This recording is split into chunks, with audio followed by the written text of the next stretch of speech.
Kathleen Sebelius back in the hot seat, finally admitting there were flaws with the Obamacare rollout. Really? Knowing what you know today, you would have started the launch October 1st? I would have probably done a slower launch, maybe with fewer people, and done some additional beta testing, which is part of what has happened, frankly, in the early months of the launch.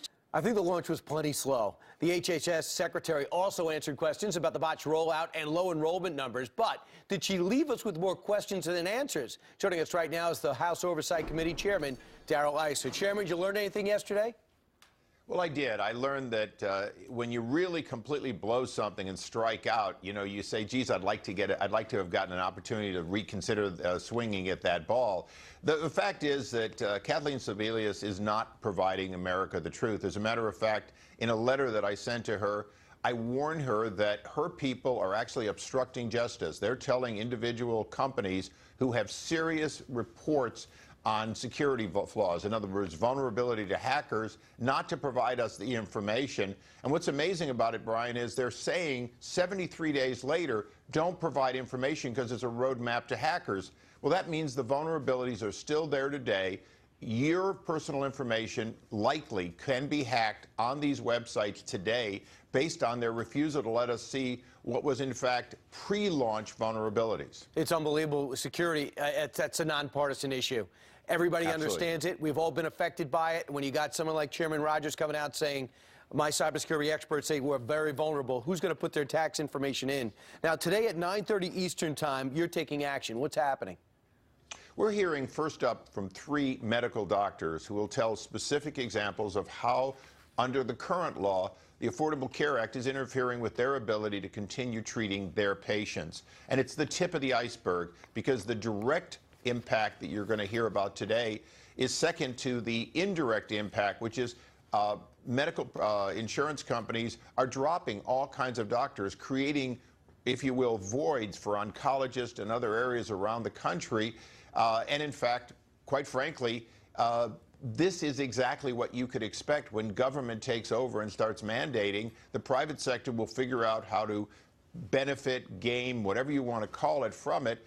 And that's exactly what we didn't want, is we didn't want a government takeover of health care, but that's what we're getting. Well, so far you have an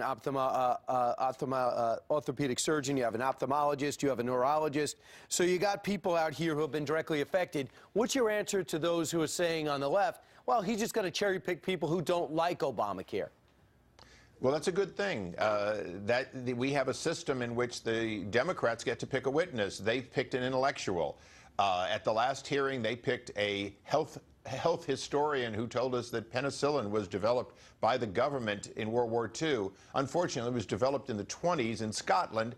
But the fact is, there are benefits to spending $1 trillion of your money on people's health care. No question at all. Our question really is, are we driving down the cost of health care while maintaining the availability and benefits we had before the law? And the answer clearly is no. This is a $1 trillion mistake. It's one in which, yes, some people benefit from all that money, but a lot more people are being hurt. 5 million people have lost access to the health care they wanted, and more will lose. Well, only a fraction of that are getting access to these subsidized systems.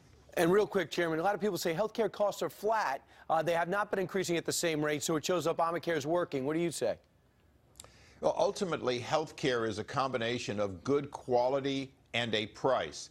And since 1960, when the government really began interfering in the healthcare system, 63 and so on with Medicare, we've gone from 5% of all our money, 5% of GDP, to nearly 18% of GDP spent on healthcare.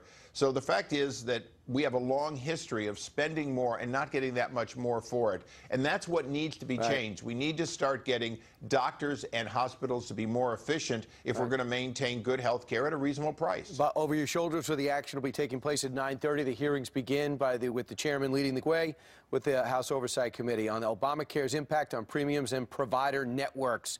Chairman, always good to see you. Thanks for joining us.